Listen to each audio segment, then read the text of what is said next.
Welcome back, everybody, to Neutrality Studies. My name is Pascal Bienvenue à Lotaz, tous and dans today Neutrality I am Studies. joined Je m'appelle again Pascal by Lotaz Larry et C. aujourd'hui, je Johnson suis for à nouveau an accompagné update de Larry on C. Johnson everything pour about faire le the point Iran sur war. tout ce qui concerne la guerre en Iran. Pascal. Larry, bienvenue à nouveau. Salut Pascal, ravi d'être là. Merci d'avoir pris le temps. Je voulais vraiment te parler de ton évaluation, en particulier des effets opérationnels ou cinétiques de la guerre que nous observons.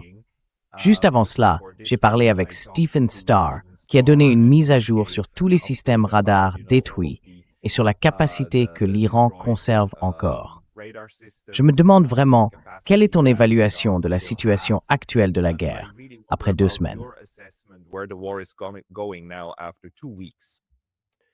Well, if you're on the Iranian side, Eh bien, they're pretty si vous êtes du pissed côté about iranien, ils sont plutôt satisfaits de la tournure des événements.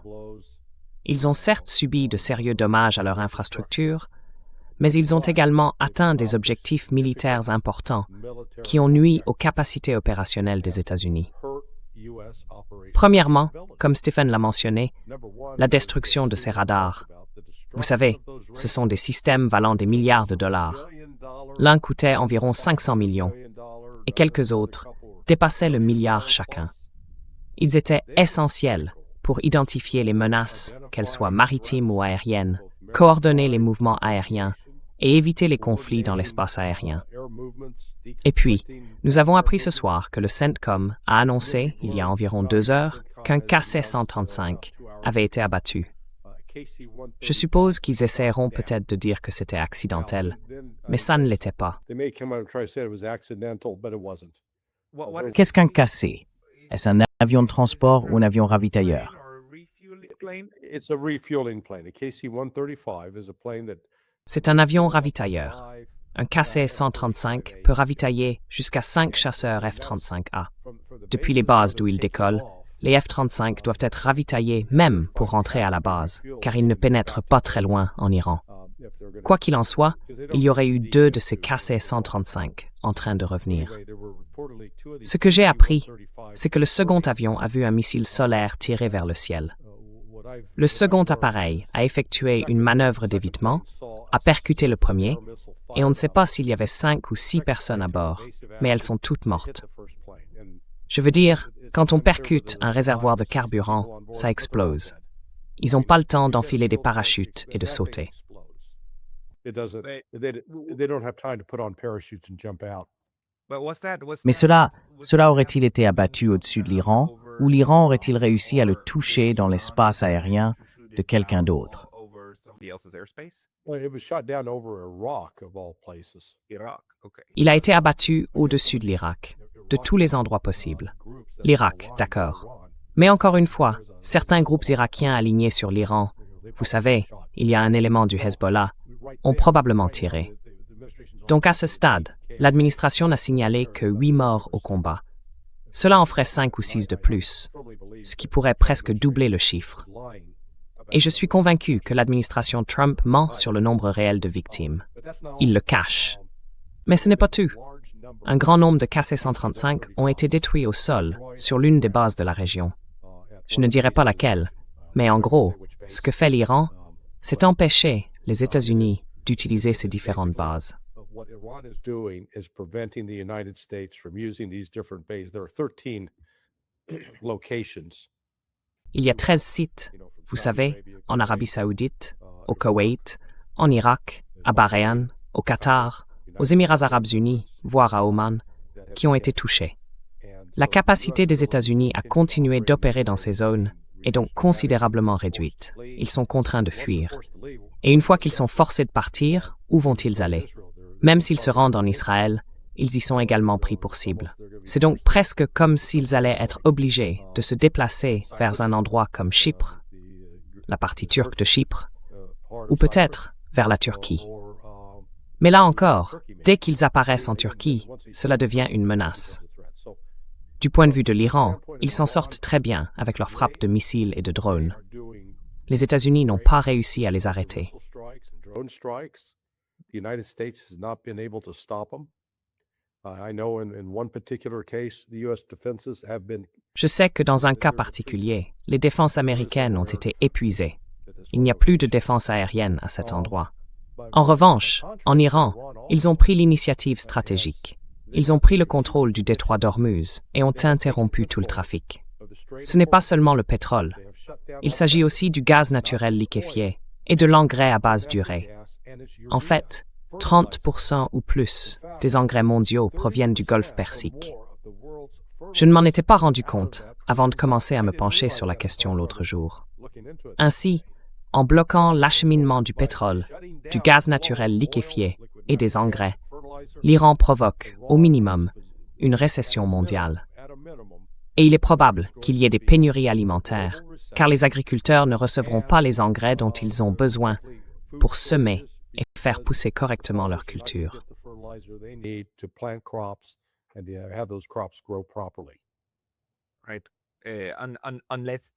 D'accord. À moins que ça ne s'arrête bientôt, ce qui ne semble pas être le cas pour le moment. Et vous savez, la manière dont l'Iran a non seulement survécu au premier coup. Bien sûr, l'ayatollah Khomeini est mort, mais vous savez, l'ayatollah est mort. Vive l'ayatollah, n'est-ce pas? Je veux dire, nous avons déjà le suivant. Les Iraniens ont prouvé que leurs structures gouvernementales survivent à tout cela. Bien sûr, les États-Unis, Donald Trump, ont essentiellement annoncé la victoire, en disant que nous les avions frappés. Il a fait ces discours stupides du genre. Sur une échelle de 1 à 10, je donnerai à notre opération 12 à 15, ce qui est ridicule, un discours d'enfant. Mais il semblait, dans les premiers jours, que les États-Unis et Israël atteignaient beaucoup de leurs objectifs initiaux, y compris l'élimination de la haute direction. Mais il s'avère que l'Iran semblait s'y être préparé.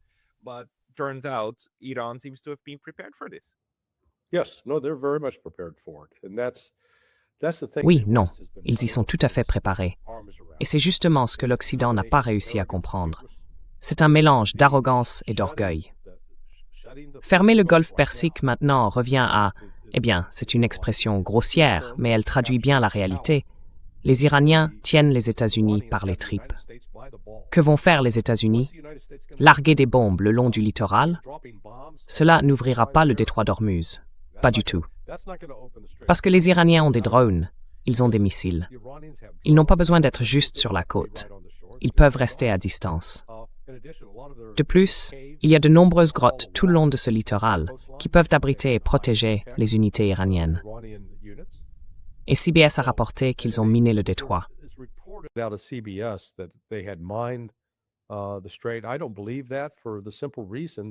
Je n'y crois pas, pour la simple raison que l'Iran continue de faire charger ses navires à l'île de Karg, de les faire sortir, et que certains navires chinois repartent avec du pétrole. Ils autorisent peut-être même des navires pakistanais. Donc ce n'est pas un gel complet, mais c'est suffisamment sérieux pour avoir vraiment perturbé le marché pétrolier. Aujourd'hui, le pétrole est remonté à près de $100 sur les contrats à terme du Brent. Trump l'avait fait baisser l'autre jour, en affirmant que « Oh, nous approchons de la fin, que c'est presque terminé ». Il mentait. Ce n'est pas presque terminé. Ce que l'Iran va faire, je crois que l'Iran va continuer à maintenir cette fermeture. Et l'impact économique est énorme. J'ai écrit un article parlant de l'étranglement, c'est un point d'étranglement, et j'y ai passé en revue les pays les plus susceptibles d'être les plus gravement touchés. Le Japon en fait partie, Taïwan aussi, et l'Inde également.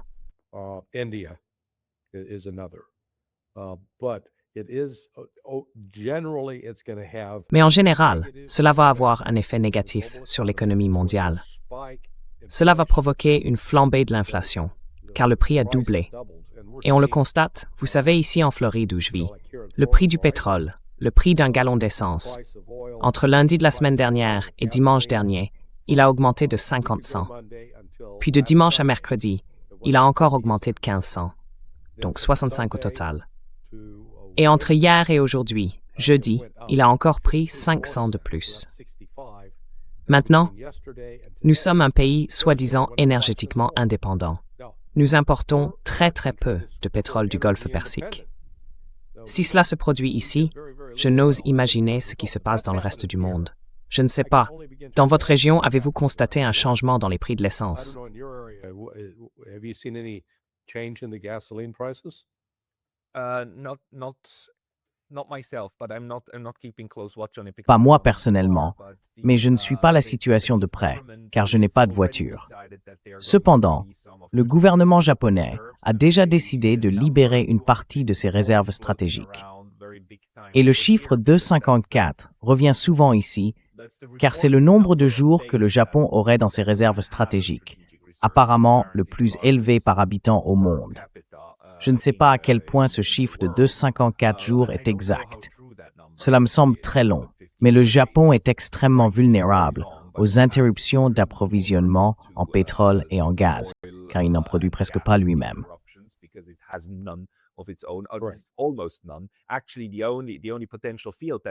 En réalité, le seul gisement potentiel qu'ils peuvent exploiter se trouve dans les Sakhalines, et c'est un projet conjoint avec les Russes. Donc je me demande vraiment si les Japonais ne pourraient pas se tourner vers Moscou et dire « Hey, et si on relançait ce projet ?»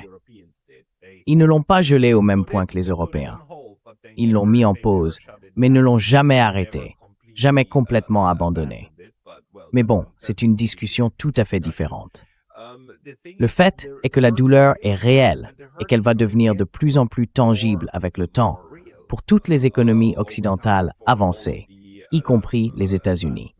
Et ce que vous dites est très intéressant.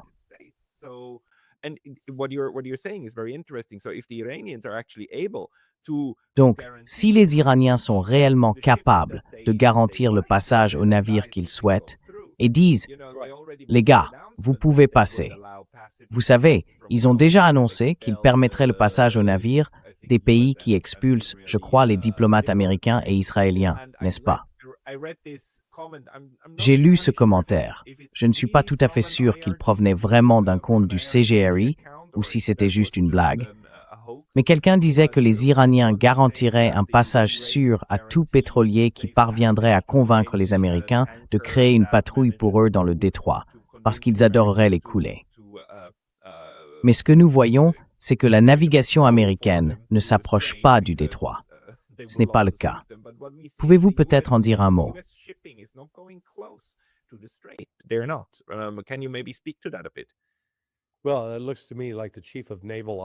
Eh bien, il me semble que le chef des opérations navales a pris la parole et a dit « Non, nous ne ferons pas ça car les navires seraient coulés. On utiliserait des croiseurs, peut-être des destroyers. Mais même dans ce cas, c'est très risqué.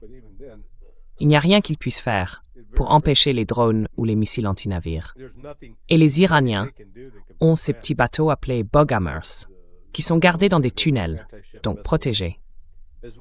Ainsi, bien que les États-Unis aient déclaré « Oh, nous avons détruit la marine iranienne », non, ce n'est pas le cas. Ce que possède l'Iran, c'est essentiellement une sorte de garde-côte capable d'opérer et d'encercler les forces américaines, avec littéralement des centaines de bateaux. C'est un peu comme de l'eau. Et ils ont aussi des drones marins. Donc ce n'est pas seulement aérien, c'est aussi dans l'eau. L'Iran est dans une position très très forte. Ils peuvent résister aux efforts militaires des États-Unis pour tenter de garantir un passage sûr dans cette voie maritime.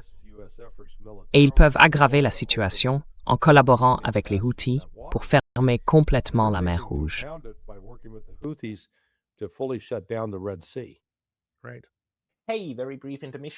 D'accord. Très courte pause, car j'ai récemment été banni de YouTube. Et même si je suis de retour, cela pourrait se reproduire à tout moment. Alors, merci d'envisager de vous abonner non seulement ici, mais aussi à ma liste de diffusion sur Substack. C'est pascalotade.substack.com. Le lien se trouve dans la description ci-dessous. Et maintenant, retour à la vidéo. Alors, à quel point la perte du système radar américain dans la région est-elle dévastatrice? Je veux dire, Stephen Starr a souligné que cela réduit essentiellement le temps de réaction des États-Unis et d'Israël face aux missiles entrants à environ 90 secondes. Est-ce réaliste?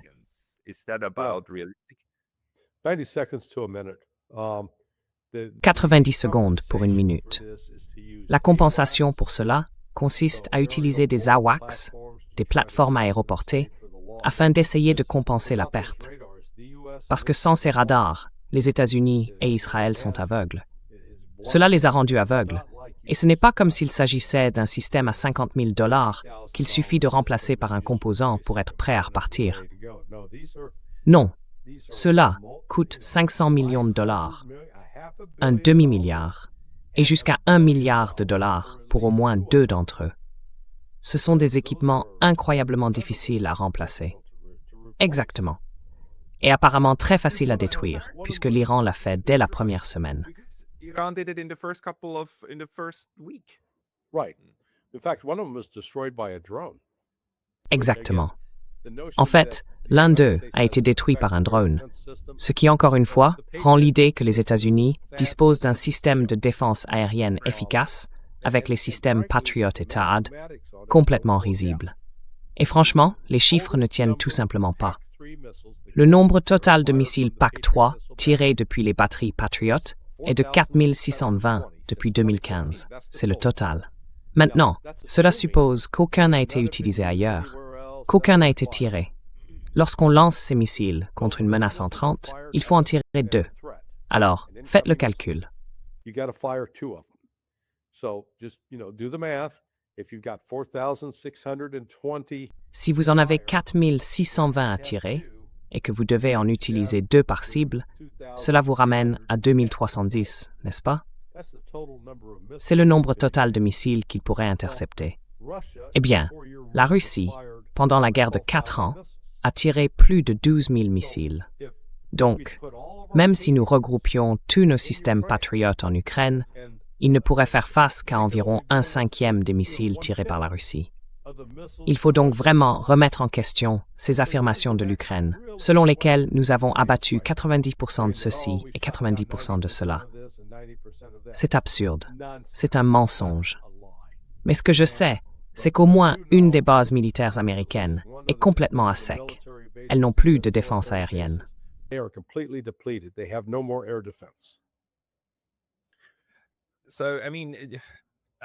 Donc, je veux dire, comme si souvent, la guerre nous enseigne en réalité beaucoup de choses sur le monde réel.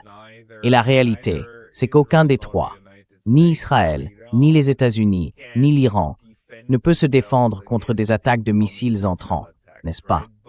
Tous ces endroits sont en fait des territoires ouverts aux attaques de l'autre camp, parce que chacun a compris comment submerger l'adversaire.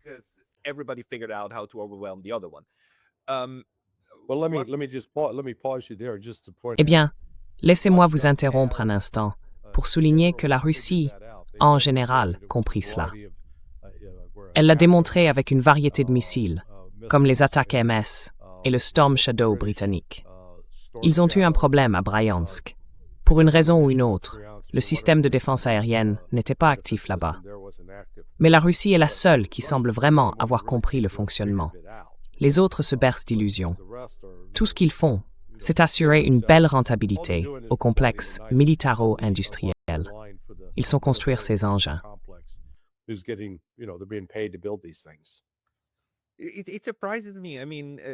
Ça me surprend.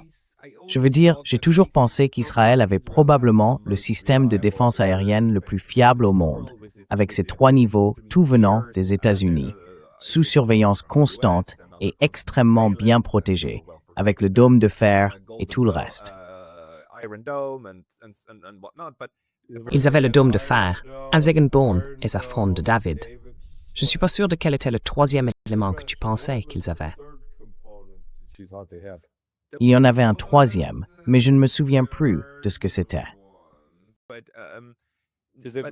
Parce qu'ils s'appuyaient sur le Patriot pour le 3e niveau et sur le missile THAAD pour le 4e. Mais le THAAD comme le Patriot se sont révélés inefficaces.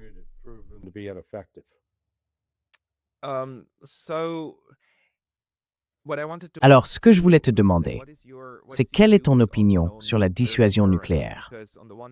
Parce que d'un côté, nous savons que les États-Unis et Israël sont 2 États dotés de l'arme nucléaire indépendants, ce qui signifie qu'Israël pourrait à tout moment lancer une de ces bombes nucléaires. On estime qu'il possède entre 100 et 400 ogives nucléaires. L'Iran, de son côté, semble avoir établi à présent qu'il mène une guerre défensive, car il répond toujours de manière symétrique. Si tu attaques une usine de dessalement iranienne, ils feront exploser la tienne. Si tu attaques leurs champs pétrolifères, ils feront exploser les tiens. Si tu attaques leurs navires, ils attaqueront les tiens. Ils ont agi de façon très symétrique et ils doivent avoir un plan en cas d'attaque nucléaire. Ma question est la suivante. Est-il concevable que l'Iran vise alors les installations nucléaires d'Israël, les réacteurs nucléaires israéliens? Est-ce que ça te semble logique?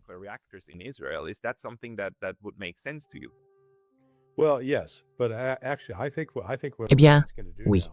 Mais en réalité, je pense que ce que l'Iran va faire maintenant, c'est travailler immédiatement à la production d'une ogive nucléaire, un missile nucléaire opérationnel. Oui, et ils le dévoileront d'ici 2 à 3 semaines, peut-être. Je veux dire parce que, eh bien, laissez-moi expliquer la logique. Ils vont continuer à frapper Israël avec des missiles. Nous avons vu hier le Hezbollah, qui coordonne désormais pleinement ses actions avec l'Iran à ce sujet, lancer une salve de roquettes et de missiles sur Israël pendant environ 4 heures. Et le dôme de fer a complètement échoué à l'arrêter. Donc Israël sait qu'il va faire face à des attaques de missiles continues qu'il ne peut pas arrêter.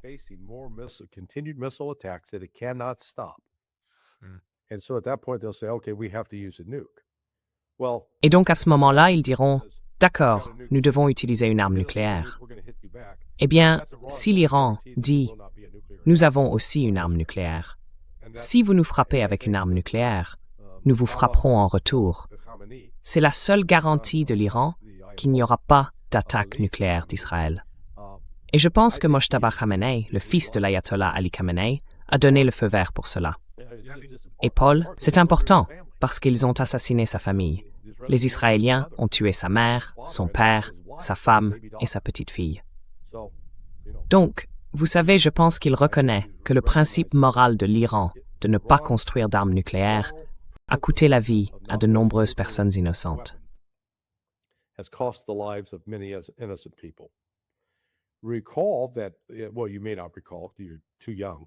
Rappelez-vous que, eh bien, vous ne vous en souvenez peut-être pas, vous êtes trop jeune, mais lorsque la guerre Iran-Irak a commencé en septembre 1980, c'est 3 ans plus tard, en août 1983, que l'Irak a lancé la première attaque à l'arme chimique, une arme de destruction massive, contre l'Iran. Ils l'ont fait pour stopper une offensive iranienne. Mais ces précurseurs chimiques avaient été fournis par les États-Unis. Au cours des 5 années suivantes, jusqu'en août 1988, l'Irak a mené environ 20 attaques chimiques différentes contre l'Iran. Pas une seule fois, durant cette période, l'Iran n'a développé ni utilisé d'armes chimiques. Pas du tout. Pourquoi? À cause du principe religieux. Ils considéraient cela comme un péché.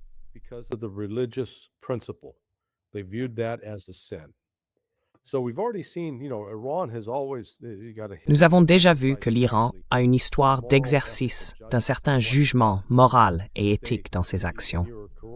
Et vous avez raison de dire qu'il y a eu une attaque contre l'une des usines de dessalement en Iran. Normalement, ils auraient riposté, mais ils ne l'ont pas fait. Je pense que la raison pour laquelle ils ne l'ont pas fait, c'est qu'ils reconnaissent que s'ils ripostaient, s'ils franchissaient cette étape maintenant, littéralement des millions de personnes dans le golfe Persique mourraient, car cela anéantirait l'eau douce dans les villes d'Arabie Saoudite, du Qatar, des Émirats arabes unis, de Bahreïn et du Koweït. Ils n'ont pas d'eau douce. Les gens devraient soit fuir, soit mourir. Je pense donc que l'Iran a pris la décision consciente de ne pas porter l'escalade à ce niveau pour le moment.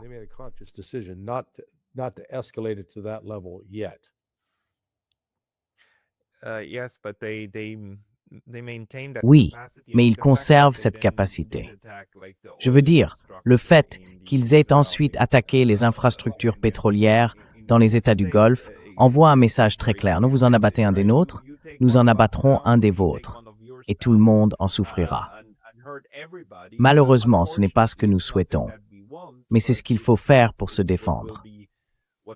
Ce que je trouve fascinant, c'est que les États-Unis aient réussi à contraindre plus de 140 États à coparrainer ce projet de résolution au Conseil de sécurité de l'ONU condamnant l'Iran pour ses attaques contre ses voisins. Je ne comprends toujours pas comment la Russie et la Chine ont laissé passer cela. mais nous le saurons en temps voulu. Well, they were harshly critical of it. And Ils ont été très critiques à son égard. Et Lavrov avait réprimandé le Conseil de coopération du Golfe l'autre jour à Moscou, je crois que c'était lundi dernier, pour avoir adopté une position aussi hypocrite et pour ne pas avoir dénoncé les États-Unis et Israël à la suite de leur attaque. Je pense qu'il y a des raisons procédurales pour lesquelles ils ont choisi de ne pas y opposer leur veto, mais cela ne signifie pas qu'ils soutenaient l'argument ou qu'ils étaient d'accord avec lui. Mais vous savez, la Russie, en particulier, se trouve maintenant dans une position très très forte, avec beaucoup d'influence sur les pays qui ont besoin de pétrole, de gaz naturel liquéfié, d'engrais. Ils ont besoin de la Russie. Et la Russie et la Chine ont clairement indiqué qu'elles allaient protéger l'Iran. Elles ne vont pas le laisser livrer à lui-même. Je pense qu'elles reconnaissent que l'Iran est actuellement dans une position très solide. Personne ne peut les déloger. Il n'y a aucune action militaire possible qui puisse garantir l'ouverture du détroit d'Ormuz sans subir d'énormes pertes.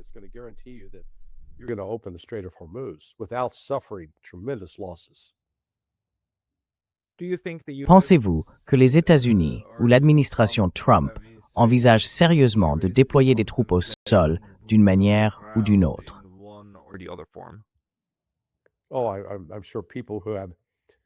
Oh, je suis sûr que des gens qui n'ont aucune connaissance des affaires militaires vont encourager cela.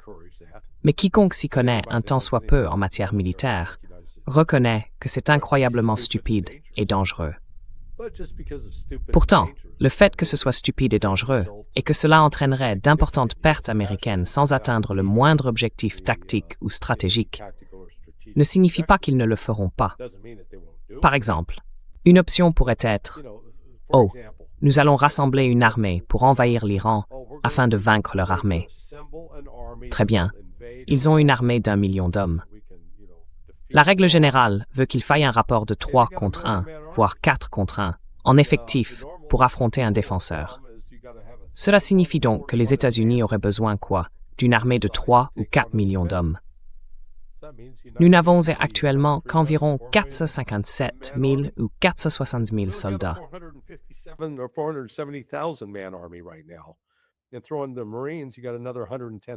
Et si l'on ajoute les marines, cela fait 110 000 de plus. Très bien. Bonne chance, les gars.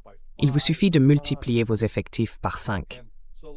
Disons qu'ils parviennent, par un miracle, à recruter 2,4 millions de soldats supplémentaires. Il faut les former, et la formation prend du temps. À court terme, il n'y a rien qu'on puisse faire avec une armée conventionnelle. Et ils disent, oui, mais qu'en est-il des opérations spéciales? Eh bien, vous savez quoi? Je m'y connais plutôt bien. J'ai travaillé pendant 23 ans avec le GSOS, le commandement des opérations spéciales conjointes, et le SOCOM, le commandement des opérations spéciales. Donc je m'y connais un peu. J'ai conçu des exercices pour diverses missions. Ils peuvent mener des raids. Ils peuvent effectuer des sauvetages d'otages. Vous vous souvenez du Maersk Alabama, où les pirates somaliens avaient pris le contrôle du navire et retenu le capitaine.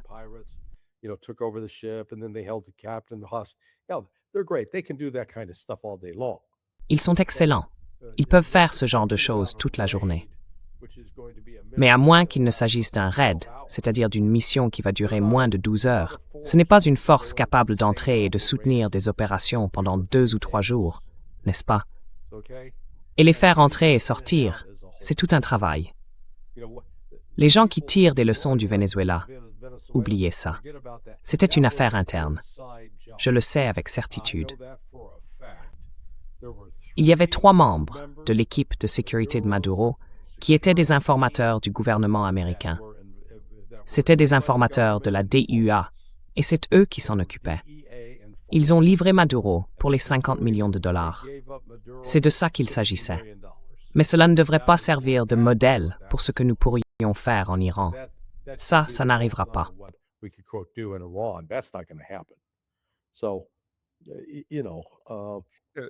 Tu sais, Quand les gens parlent d'opérations militaires spéciales comme envoyer des forces spéciales pour aller récupérer 450 kilos de plutonium enrichi à 60%, c'est de la pure fantaisie. Il faudrait pénétrer profondément dans un bunker, en supposant même que tu saches où il se trouve et qu'il soit dans un seul bunker, pas dans 2 ou 3.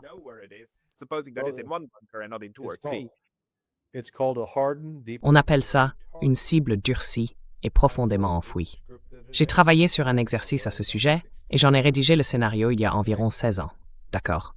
Donc, comme je l'ai dit, c'est impossible.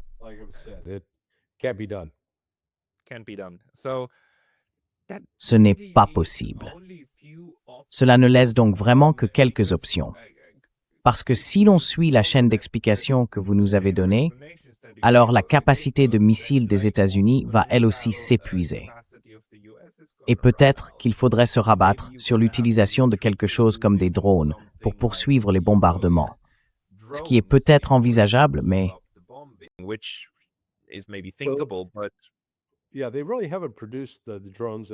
oui, ils n'ont vraiment pas produit les drones, le type de drone qu'ils utilisent. Ce sont toujours ces MQ-9 Reaper à 30 ou 35 millions de dollars, et apparemment plus de 20 ont déjà été abattus par l'Iran. Ils disposent d'un stock suffisant de JASSM, des missiles air-sol à longue portée. Ils en ont assez. En revanche, ils n'ont pas beaucoup de JDAM. Les JDAM sont limités. Ce sont des bombes planantes qui peuvent atteindre environ 80 km au maximum. Les JASSM, eux, peuvent parcourir environ 800 km. Donc c'est une arme redoutable. Ils n'ont pas beaucoup de Tomahawk. Le Tomahawk est en quantité limitée et je ne sais pas combien ils en ont utilisé au cours des 12 derniers jours. Mais je soupçonne que ça pourrait atteindre le millier. Et puis, vous savez, la production annuelle, la dernière fois que j'ai entendu, était d'environ 90 par an. Alors faites le calcul.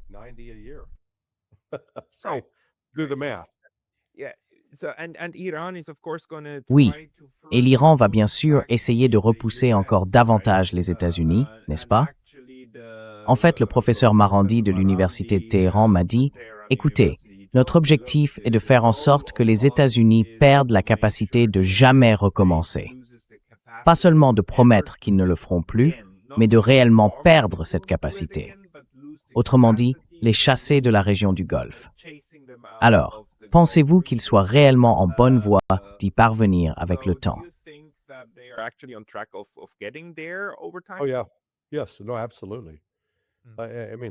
Oh oui, oui, non, absolument. Je veux dire, comme je l'ai dit, si je te disais que la base a déjà épuisé son système de défense aérienne, tu serais choqué. Ils ont déjà rendu le quartier général de la base navale de Bahreïn, qui abrite la 5e flotte, inutilisable. Tu sais, il ne pourra pas être réutilisé de sitôt. À la base aérienne d'Al-Udeid, d'après ce que je comprends, le personnel n'a pas été évacué, mais il ne travaille pas. Il y a quelque chose qu'on appelle le Centre combiné des opérations aériennes, ou SAOC. Le SAOC ne sera pas opérationnel, car ce n'est pas une installation renforcée. Tout missile qui le frapperait tuerait un grand nombre de membres du personnel américain et alliés. Il y a les Britanniques, les Français, les Canadiens, les Allemands, les Italiens, les Espagnols, les Jordaniens, les Irakiens, les Turcs. Beaucoup d'organisations différentes. Tu peux aller en ligne et chercher SAOC, CAOC ou Al-Udeid Combined Air Operations Center, et tu verras qu'il y a en fait des photos complètes de toutes les personnes assises là, souriantes, regardant vers la caméra.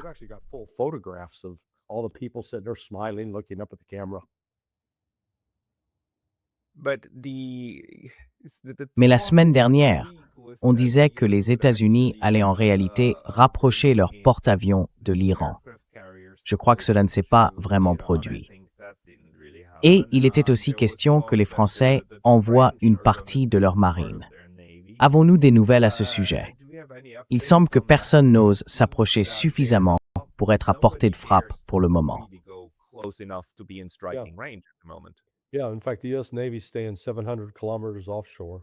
Oui, en fait, la marine américaine reste à environ 700 km au large. Ils l'ont reconnu. Et c'est parce que s'ils s'approchent davantage, ils pourraient être coulés. Il y a encore beaucoup de mystères autour de l'Abraham Lincoln. Les États-Unis disent « Oh, ils ne nous ont pas touchés ». Et les Iraniens disent « Si, nous l'avons frappé ». Donc je pense qu'il a été touché. Je pense qu'il y a eu des dégâts. Et vous savez, ils se sont déplacés au large pour ne pas courir le risque d'être engagés, ou du moins, s'ils le sont, avoir le temps de réagir. Donc encore une fois, ce qu'a dit le professeur Morandi, je pense, est tout à fait juste. Et ils le font.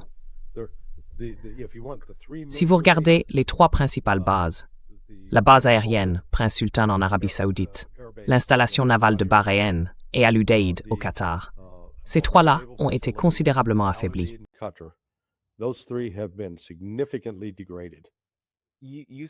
Tu as dit au début qu'il y avait aussi des installations à Oman qui avaient été frappées. Je pensais qu'Oman n'en avait pas. En avait-il en fait? Non, il y avait une petite installation. Je veux dire, c'était pas grand, et c'est pas vraiment important. J'ai fourni la liste. Laissez-moi vérifier ça rapidement. Parce que vous savez, j'ai toujours soutenu que l'Oman n'a pas encore été frappé parce qu'il n'a aucune installation.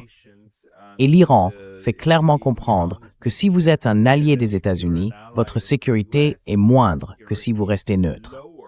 Alors, restez neutre, mes amis.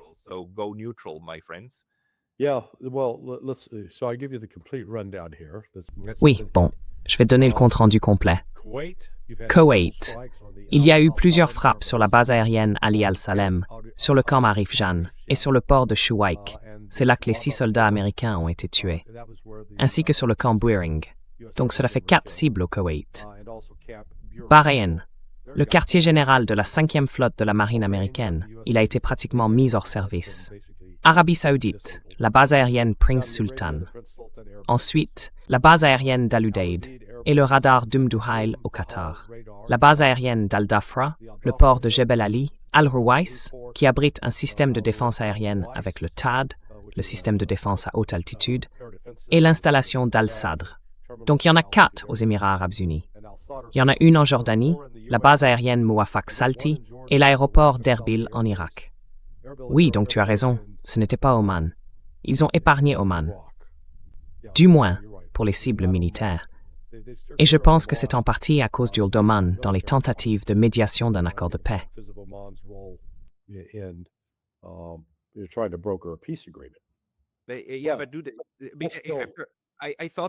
Je pensais qu'Oman restait plutôt neutre et n'hébergeait pas de troupes étrangères. Mais je me trompe peut-être.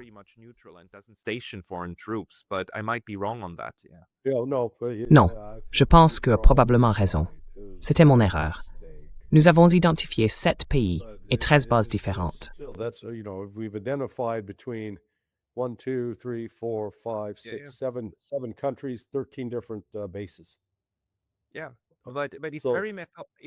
Oui, mais c'est très méthodique, non? Ils frappent les installations militaires américaines et israéliennes.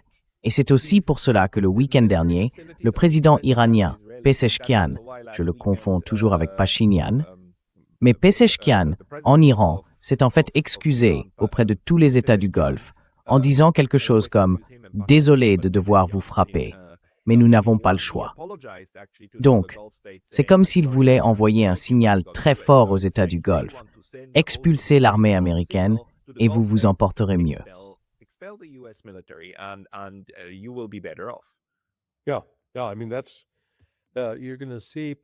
Oui, je veux dire, tu vas voir en particulier avec les Saoudiens une réévaluation de la mesure dans laquelle ils veulent encore dépendre des États-Unis. En fait, j'ai parlé avec quelqu'un qui est bien placé pour connaître précisément cette question. Et en gros, les Saoudiens nous ont dit « Vous êtes livrés à vous-même, ne nous dérangez pas ».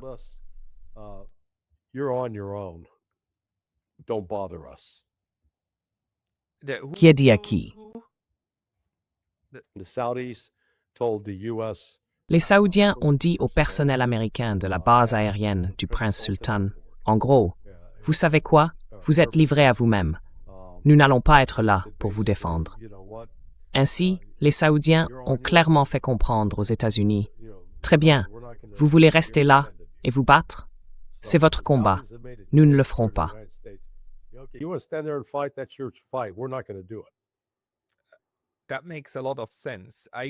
Ça a beaucoup de sens.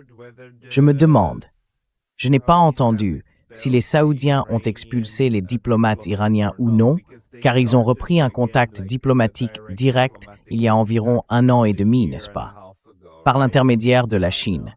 Je ne suis pas sûr que leurs diplomates soient toujours en poste, ni s'ils ont encore une ligne de contact directe ou non, mais il est tout à fait possible que ce soit le cas, non? Oui, oui. Alors, il semble que l'Iran fasse beaucoup d'efforts pour distinguer entre les actifs américains dans les pays du Golfe et les pays du Golfe eux-mêmes, non?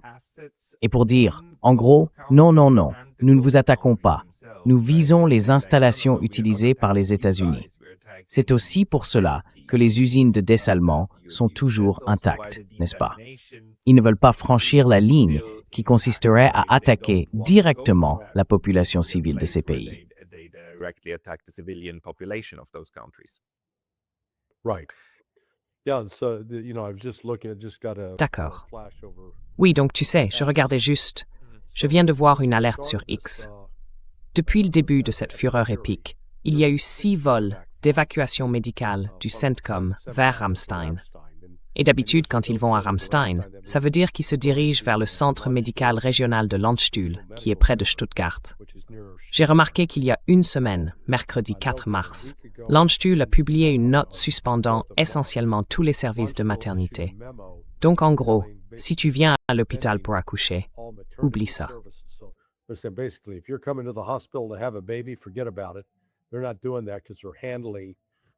Ils ne font pas cela parce qu'ils se concentrent sur leur mission principale, qui est de soigner les soldats blessés. Aujourd'hui, il y a 2 heures, CBS News a rapporté un autre vol d'évacuation médicale militaire en provenance d'Arabie Saoudite à destination de Ramstein, avec au moins 19 militaires blessés à bord. Donc, vous savez, les États-Unis essaient de dissimuler ces pertes, mais ils ne pourront pas le faire indéfiniment. Et cela va simplement exercer de plus en plus de pression politique sur Trump. Parce que, vous savez, il avait promis de ne pas déclencher ce genre de guerre, ni de s'impliquer dans quelque chose comme ça.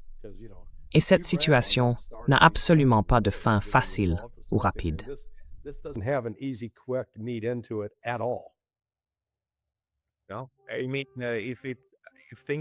Je veux dire, si les choses restent comme elles sont en ce moment, alors la seule façon de convaincre les Iraniens d'arrêter de tirer serait en fait de retirer l'armée américaine de là-bas et, tu sais, de céder à leurs exigences.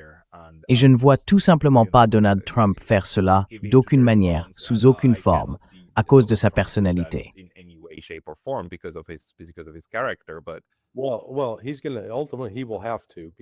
Eh bien, en fin de compte, il devra le faire, car les coûts économiques et politiques deviendront si élevés qu'il ne pourra pas s'y opposer. S'il reste intransigeant sur ce point, il sera certainement anéanti lors des élections de mi-mandat en novembre. Le Sénat basculera et passera entre les mains des démocrates, et il sera destitué. Et je prédis dès maintenant qu'il sera le premier président effectivement condamné lors d'une procédure de destitution.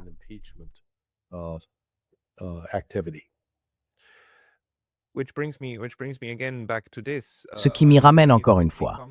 Je veux dire, si cela devient une question existentielle pour la carrière politique de Trump et de son entourage, vont-ils alors commencer à envisager de véritables frappes nucléaires? Parce qu'il semble que le bourbier soit bien plus qu'un simple bourbier. C'est bien pire que l'Irak. Cela pourrait être un scénario carrément comparable au Vietnam.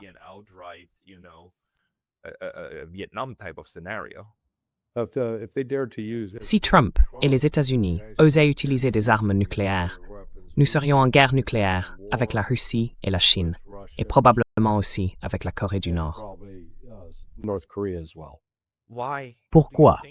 Tu penses que les Russes ou les Chinois réagiraient au nom de l'Iran?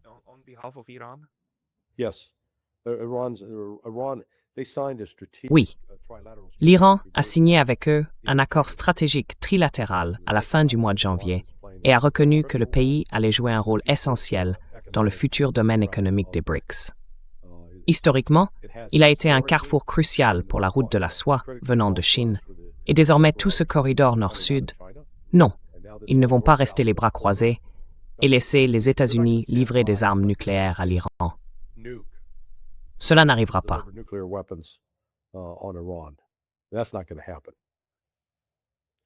Okay, D'accord. Espérons que le message soit compris. Ça semble plutôt mauvais. Très mauvais. It just seems pretty bad. Pretty bad. No, it is. Or Very bad. is there anything that Y a-t-il encore quelque chose à laquelle vous pensez et que vous n'avez pas beaucoup vu circuler dans les médias, mais qui mériterait d'être mentionné, ou avons-nous à peu près tout couvert?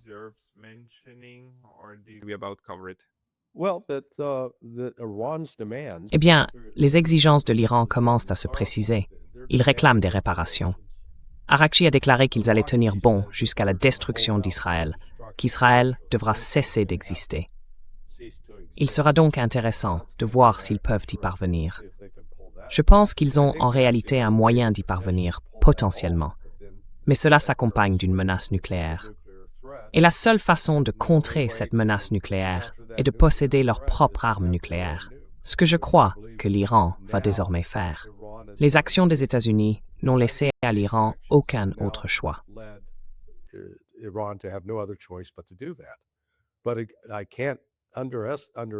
Mais je ne saurais trop insister, ou nous ne devrions pas sous-estimer, sur le pouvoir stratégique que détient l'Iran en interrompant le flux économique du pétrole, du gaz naturel liquéfié et de l'urée en provenance du Golfe Persique. Au minimum, nous faisons face à une récession mondiale. Cela va se produire. Après 2 semaines de cette situation, il ne fait aucun doute que cela se produira. La question est, quelle sera la gravité de cette récession économique? Se transformera-t-elle en dépression? Et je pense que si cela continue, eh bien, cela pourrait facilement durer 6 mois. 6 mois seraient dévastateurs. Cela signifie donc que les États-Unis vont devoir conclure un accord avec l'Iran.